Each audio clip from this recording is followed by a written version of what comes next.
11 اگست کی تقریر کی آپ ریفرنس دیتے ہیں. اس 11 اگست کی تقریر کے بعد قائد اعظم جو تھے وہ ایک جگہ کراچی بار کے اندر وہاں پہنچے, کیونکہ بہت سارے لوگوں نے ان کے خلاف باتیں شروع کر دی تھی کہ یہ قائد اعظم جو ہیں سیکولر پاکستان کی بات کر رہے ہیں. تو انہوں نے کہا there are people who are creating mischief, کچھ لوگ شرارت کر رہے ہیں, that we will abandon the Sharia law, کہ ہم شریعہ لا جو ہے اس کو پیچھے پسے پوچھ ڈال دیں گے.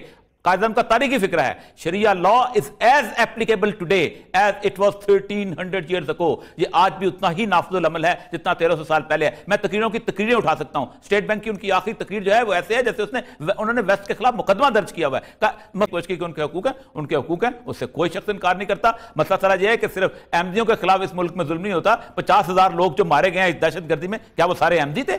70,000 جو بندے مارے گئے ہیں, کیا وہ دہشت گردی میں سارے احمدی تھے؟ کیا وہ جو بھتے کی پرچیاں کراچی میں جاتی ہیں اور لوگ مارے جاتے ہیں اور روز کے روز جن کی گردنیں اڑتی ہیں, کیا وہ سارے احمدی تھے؟ مسئلہ سارا یہ ہے کہ ایک خاص گروہ کو ٹارگٹ کر کے بنیادی طور پر اسلام کے بنیادی فلسفے کے خلاف گفتگو کرنے کے علاوہ اور شرارت کرنے کے علاوہ اور کوئی راستہ نہیں ہے. اس سے تنازعات پیدا ہوتے ہیں. بالکل اب میں تھوڑی سی اب آتا ہے فرق جب کوئی امپوزیٹر ہو جائے, ٹھیک ہے, جب آپ ایک ایسا گروہ آ جائے جو بنیادی طور پر ہو نہ مسلمان لیکن پھر آپ کہے کہ میں مسلمان ہوں. اس کے اوپر رسول اللہ صلی اللہ علیہ وسلم نے ایک بڑی واضح چیز بتا دی.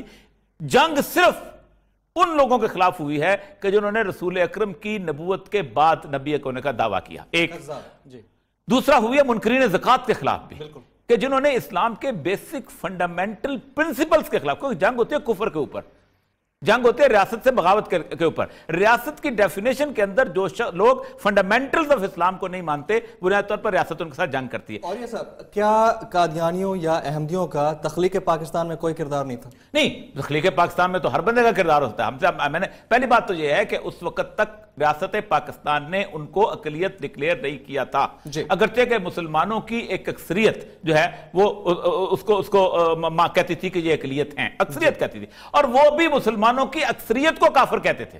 آپ اٹھا لیجئے مرزا غلام احمد کی جو کتابیں اٹھا لیجئے, کہ جن کے بارے میں انہوں نے نبوت کلیم کی ہوئی ہے ہم اس کو جھوٹا سمجھیں اور یہ ہمیں مسلمان مان لیں, کیونکہ وہ تو ان کو امتی نبی کلیم کیے ہوئے ہیں. جب امتی نبی کلیم کیے ہوئے ہیں تو نبی کا انکار کرنے والا کیا ہوا؟ کافر. اور اگر میں انکار کر کے بھی مسلمان رہتا ہوں تو اس کا مطلب ہے کہ جس کے بارے میں آپ نے نبوت کلیم کی ہوئی ہے نا وہ نبی نہیں ہے. یہ جج تو وکیل ہی سمجھ سکتے ہیں نکال, ٹھیک ہے نا. ایک کان انج کر کے پڑھا ہے کہ اگر میں ایسے شخص کو نبی نہ مانوں جس کو آپ مان رہے ہیں, اس کے باوجود میں مسلمان ہوں, تو اس کا مطلب ہے جس کے بارے میں آپ کلیم کریں وہ نبی نہیں ہے, کیونکہ نبی کا انکار کرنے والا تو مسلمان ہو ہی نہیں سکتا, تو کافر ہی ہوگا. تو یہ ایک انٹلیکچوئل جملہ تھا, اس کو آؤٹ آف کانٹیکسٹ نہ پیش کیا جائے. یہ بہت علمی جملہ ہے, اور میرے پاس کچھ قادیانی بھائی کچھ عرصہ پہلے آئے تھے. ہم تو کہتے ہیں جو بھی غلط ہے اس کی غلطی ہائی لائٹ کرنی چاہیے, مارنے پیٹنے والا کام نہیں کرنا چاہیے. تو وہ آئے بھائی, میں نے ان کو کہا, میں نے کہا جی مجھے آپ لکھوا کے لا دیں.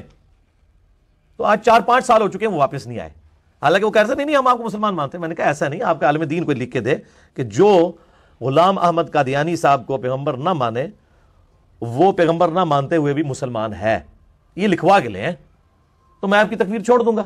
یہ میں نے الزامی بات کے طور پہ بات کی, نہیں ہے. عبدالسمیع خان صاحب, مبشر بٹ صاحب آئرلینڈ سے پوچھتے ہیں, اعتراض کیا جاتا ہے کہ احمدی احباب غیر احمدیوں کو مسلمان نہیں سمجھتے, اس حوالے سے جماعت احمدیہ کا موقف کیا ہے؟ جزاکم اللہ, یہ بھی ایک مغالطہ ہے جو غیر احمدیوں کی طرف سے دیا جاتا ہے. ہمارا مسلک یہ ہے کہ ہر شخص کو یہ حق ہے کہ وہ اپنے عقیدے کا, اپنے مذہب کا خود اعلان کرے. ہر شخص جو کلمہ طیبہ لا الہ الا اللہ محمد رسول اللہ پڑھتا ہے اور اپنے آپ کو مسلمان کہتا ہے, ہم اس کو مسلمان سمجھتے ہیں. اور جماعت احمدیہ کے لٹریچر میں ہمیشہ ان کو غیر احمدی مسلمان کہا جاتا ہے. حضرت مسیح موعود علیہ السلام نے بھی اپنی کتابوں بار بار اپنے مسلمان بھائیوں کا ذکر کر کے اس طرح الفاظ ادا فرمائے ہیں. لیکن اگلا مسئلہ یہ ہے کہ ان کے اپنے عقیدوں کے مطابق جو شخص مسیح موعود کا انکار کرے یا امام مہدی کا انکار کرے وہ خود کافر ہے, یہ ان کی اپنی کتابوں میں لکھا ہوا ہے. اور اسی طرح رسول کریم صلی اللہ علیہ وسلم کا یہ بھی ارشاد ہے کہ جو کسی کو کافر کہے اور وہ کفر کا مستحق نہ ہو تو یہ کفر اسی کی طرف لوٹ کر آتا ہے. ہم انہیں کافر نہیں کہتے, لیکن یہ جب ہمیں زبردستی کافر کہتے ہیں تو دراصل وہ پھر کفر ان کی طرف لوٹ جاتا ہے. اس کے باوجود ہم انہیں کافر نہیں کہتے. ہمارے کہنے کا مطلب اگر کافر ہمارے لٹریچر میں کبھی کہا بھی گیا ہے تو اس کا مطلب صرف اتنا ہے کہ خدا کی نظر میں وہ سچے مسلمان نہیں ہیں.